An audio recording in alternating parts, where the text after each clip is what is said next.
Salut, dimanche 2 mars 2025. Thierry Breton va nous expliquer les nouvelles règles au niveau de l'Europe.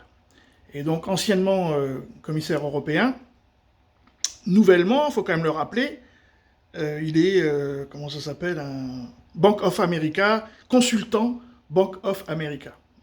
Alors que maintenant, l'Europe est en embrouille avec les États-Unis. Donc les conseils qu'il peut donner, il faudrait faire attention un peu. Donc lui, il nous explique les nouvelles règles du jeu. Alors bon, je ne sais pas si c'est vrai, mais en tout cas, voilà la vision d'un banquier américain. Nous discutons. Cette réunion, elle avait été prévue pour précisément acter le fait que ce fameux accord sur les terres rares allait être évidemment signé à la Maison-Blanche et qu'ensemble, on devait discuter. Alors vous avez parfaitement raison, certainement plus les 27. Du reste, je dirais, la commission géopolitique, c'est terminé. On ne raisonne plus maintenant au niveau Commission européenne et même Union des 27. En défense, on réunit dans le format tel qu'il est aujourd'hui réuni à Lancaster House, précisément dans une Europe, évidemment, qui est élargie, qui va intégrer, évidemment, la Grande-Bretagne, la Norvège, même la Turquie qui s'est invitée. Absolument, bien sûr, ce n'est pas Erdogan. Donc, ce qui est très important, c'est qu'au fond, cette réunion, je dirais, elle va, oui, comme les choses vont vite, elle acte finalement une sorte de changement de posture, de changement de pied.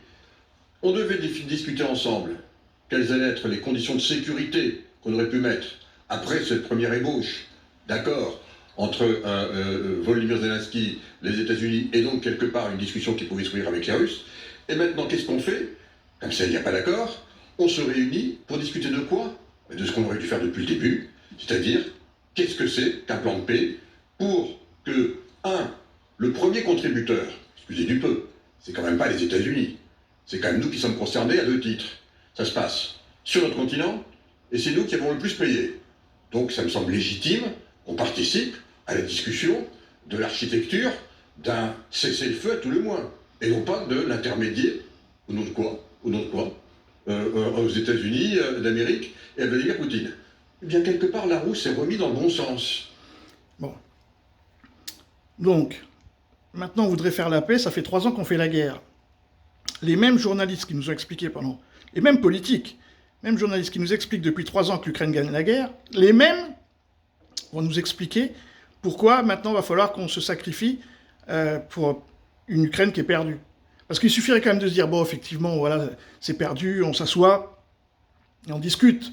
Non, non, hein, la banque est derrière, c'est-à-dire qu'ils vont vouloir faire un prêt, il en a parlé avant, jusqu'à 750 milliards, hein, on parle de 1000 milliards même. Hein. Basé sur quoi?